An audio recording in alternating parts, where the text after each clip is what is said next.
পৃথিবীতে সম্পর্ক অনেক রকম, কিন্তু সন্তানের ভালোবাসা যেন এক অন্য রকম বিশুদ্ধতা নিয়ে আসে। বিশেষ করে যখন সেই ভালোবাসা ধরা দেয় এক শিশুর হাতে লেখা চিঠিতে, তখন তা শুধু এক বাবার হৃদয় নয়, ছুঁয়ে যায় গোটা দুনিয়ার মন।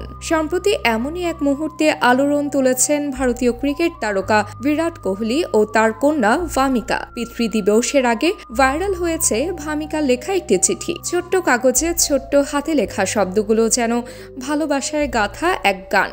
চিঠিতে ভামিকা লিখেছেন, ও আমার ভাইয়ের মতো সুরসুরি দেয়, আমি ওকে খুব ভালোবাসি, ও আমাকে খুব ভালোবাসে।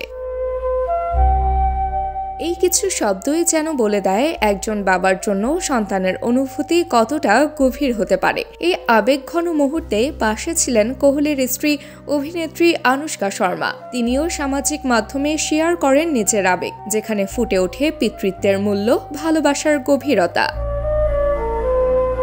কিন্তু এই গল্প এখানেই শেষ নয়। এই আবেগের জোয়ারে কোহলি নিজেও ফিরে যান নিজের শৈশবে। একটি পুরনো ছবি পোস্ট করেন তিনি, যেখানে কোহলিকে দেখা যায় তার বাবার সঙ্গে লেখেন এক জীবনের শিক্ষা। উনি আমাকে শিখিয়েছিলেন, শর্টকাট নয়, কঠোর পরিশ্রমী তোমাকে এগিয়ে নিয়ে যাবে।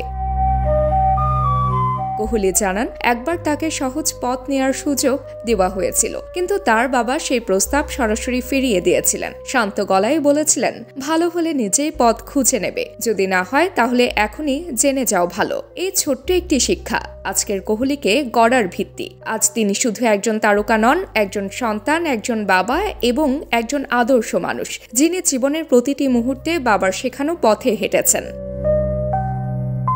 তাবাসসুম হক, আনিকা, ডেইলি আওয়ার বাংলাদেশ।